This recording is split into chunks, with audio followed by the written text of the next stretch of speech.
Hello, friends.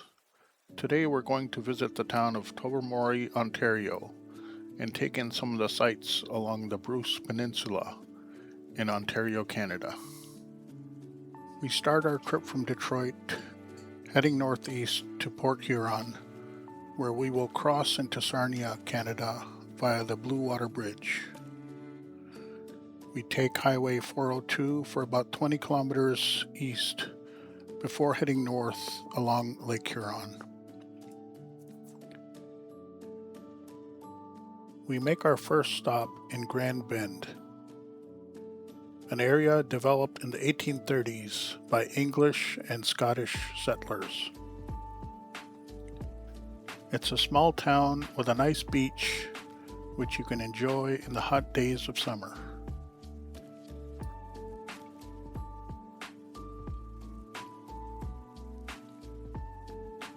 We continue on north to the town of Goderich.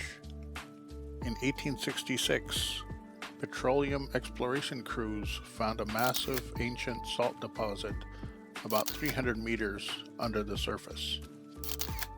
To date, over 150 million tons of salt has been produced from the mine. The mine is about half a kilometer below the surface, roughly the size of the town, and it's the largest underground salt mine in the world. As we continue north to the Bruce Peninsula, our next stop is the town of Lions Head.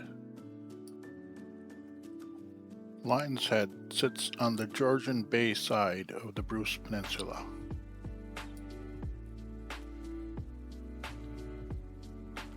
The Lions Head Harbor Lighthouse, set beneath the majestic Niagara Escarpment, this little lighthouse has endured more hardship than the mariners it guided. The first lighthouse was established in 1903 and was rebuilt several times due to the high energy weather conditions of the Georgian Bay. Automation in 1969 finally replaced the attractive structure with a metal post and light. However, in 1983, a group of high school students built a replica model lighthouse from blueprints of its original building that existed in 1903. The replica lighthouse still stands in its place today and is a popular destination for visitors.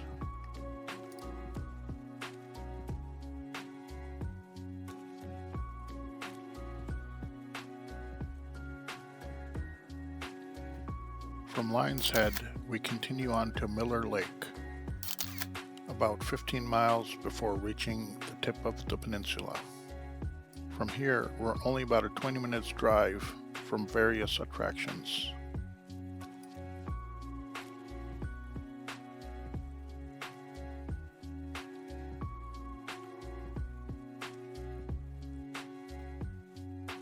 The next day, we continue on to Tobermory, which is at the tip of the Bruce Peninsula, about 200 miles northwest of Toronto, and smack dab between Lake Huron and the Georgian Bay. Our first stop is the Big Tub Lighthouse.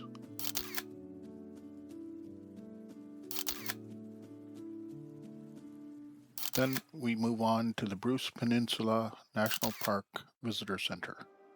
Here, there's a structure where you can climb up and get above the tree canopy to get a better view of the area. Next, we take a glass-bottom boat over to Flower Pot Island.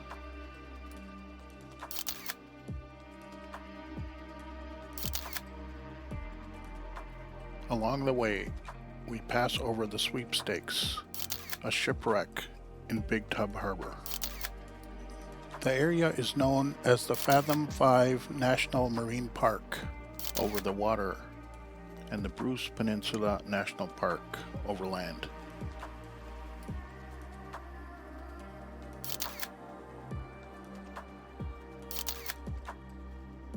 It's a short ride over to the southern side of Flower Pot Island.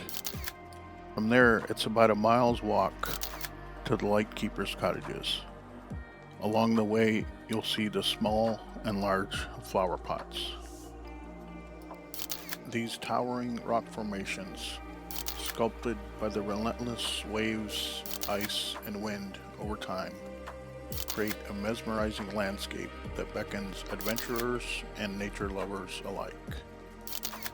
Plan to spend about 3 to 4 hours on the island to view all the scenic spots. After returning back from the island, we head back to Miller Lake to rest up for the next day's adventure.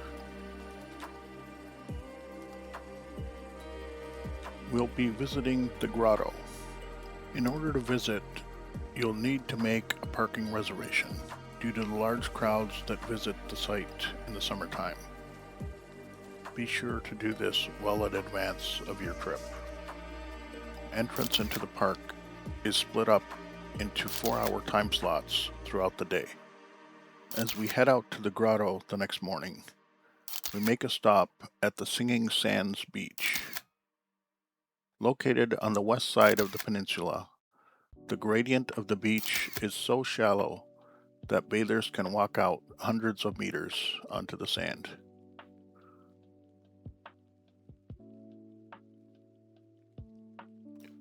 Next, we head to the Cypress Lake parking lot in our assigned time slot.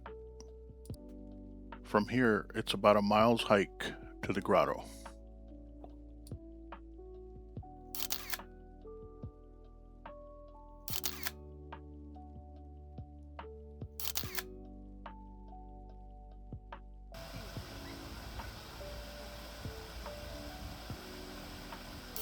Once you make it to the grotto, you'll be met with crystal clear blue water.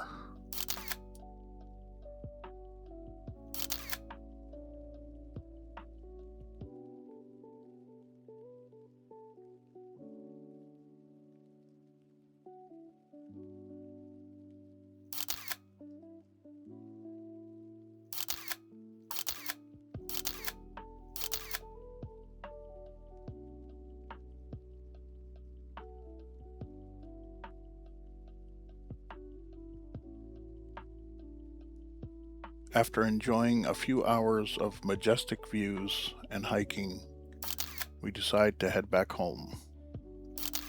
I hope you enjoyed our trip of the Bruce Peninsula. Thanks for watching. See you next time.